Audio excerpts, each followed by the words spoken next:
Resin 3D printing for me has been one of those things that is so wonderful. I can print minis from talented artists. I can embellish my terrain builds with small details that otherwise would have been impossible for me to create. It's amazing. Yet, I have rarely used my 3D printer, and every time I do, I feel stress and anxiety come creeping along. Have I got the right settings? Will the prints be done in time? Oh, will they fail or will they be okay? Today, that story might change. I might have found the perfect resin printer that will change everything.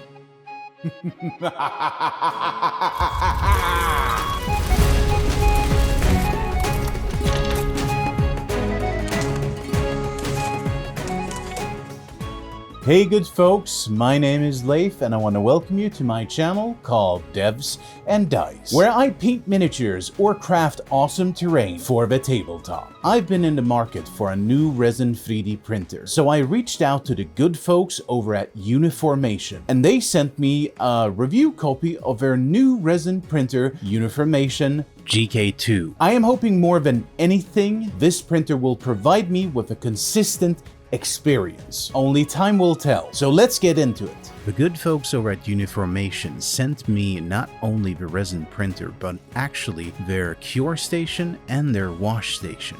These came very well packaged, and I swear to you that your postal service will have to have strength of frost giants in order to damage the contents of these boxes.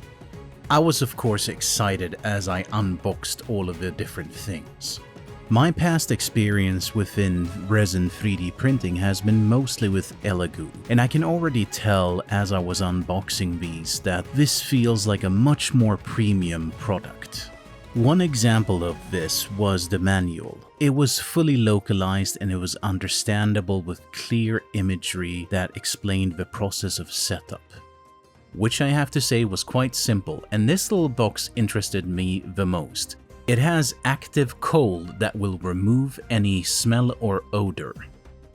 This is your vat, and you can see it has a nice lid. And of course we can see that the screen already has a built-in screen protector, which was very nice. Turning the machine on was a joy, because I could see that everything was localized, clear in its design, it was very responsive, and it just made me happy.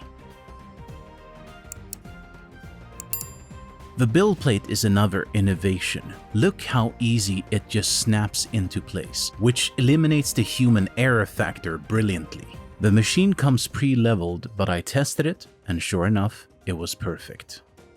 It was at this moment I started getting really excited and nervous. Previous experiences with resin 3D printing has been a little bit like a roller coaster, with high peaks of joy and low valleys of despair. I decided to use the test print that came included in the memory stick.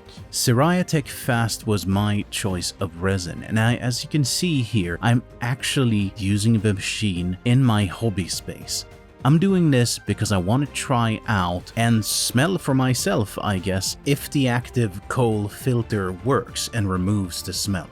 I wanted to also keep track of the actual prints. One thing to pay attention to is the fact that the resin bed is heated, which I think is one of my biggest problems, since usually I tend to print in quite a cold room that is around approximately 18 to 20 degrees Celsius. But of course, the first test print was a success. So I had an example of a perfect test print. The resin didn't smell at all. In fact, my better half is quite sensitive to the smell of resin. She actually came down to my studio and she didn't smell a thing. Well done, Uniformation. So with this in hand, it's time to have a little bit of fun and print something more exciting. I'll be very honest, I expected to have some failures here because I'd moved the 3D printer to the cold room, but actually they came out perfect. And not only that, taking them off the build plate was actually quite surprisingly simple. I used the steel spatula, which usually tends to scratch other build plates, but with this one, nope. Comparing that with my Elegoo build plate, it looks like it suffered through a Stanley Cup Finals with the Zamboni in the penalty box. Once the prints were cleaned off with some isopropyl alcohol, I dipped them into some hot water and the supports just snapped off easily. One machine I was interested in was the curing station. It is actually fed from the top and it has quite large lights, which I assume makes the prints cure faster and more evenly.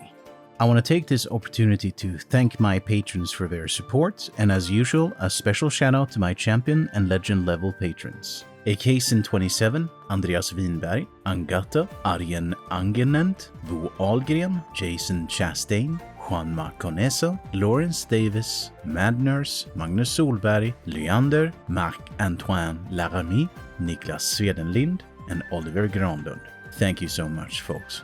These prints were done at 0.03 layer height, and honestly, I cannot for the love of me see a single layer line. These prints are the best prints I've ever seen. I did even try with the magnifying glass, but I couldn't see any layer lines, and I think they look amazing. Now, of course, I tend to work in the world of wargaming, so I did print about 80 or 100 different parts. I was expecting lots of print failures, but not a single one of the parts failed in any way. This actually was from Victus and their new line, which you will hear about more in the future, but here you can see the result, and these were printed on 0.05 layer height. I am personally amazed with the result. Alright, so my final thoughts. I went into this video with high hopes, but a lot of careful skepticism. 3D printing is a tool that is amazing, but I was always a little bit unsure if this was for me, since I've had a lot of failures in the past when it comes to printing consistently. And in all earnest, I think that is the key for me. Consistency. So far, it's been somewhat random for me, which meant that every time I had a project that depended on a resin 3D printer, I set myself up for an emotional roller coaster, right? More often than not, it sort of killed my excitement I had for the project. Well, so far, the Uniformation GK Two has been exceptionally consistent and dependable. If this continues, I can honestly say that this printer has my warmest recommendations, especially to anyone who has had failures like I've had in the past and hasn't really grasped all of the finer details. I think for me specifically, what makes it so good is that it heats up the resin, which for me is a very large issue, and it removes a bunch of human errors with the vat and the actual build plate. All of these seem to give me a much more consistent result. I feel strangely optimistic. I can actually see myself incorporating much more of resin 3D printing in my future projects and builds. And for this, I want to thank all of the good people over at Uniformation for making such a bloody awesome machine. Oh, and also for sending me a review copy. If you're interested in getting yourself one of these resin printers, then Uniformation wanted me to tell you that they will give you a $60 discount if you use the link below, or if you use my code DEVSDICE when checking out. Using this code will also give me a small kickback, so you will also be supporting the channel, which is very appreciated. With that, I want to thank you for watching, and I hope to see you in the next video.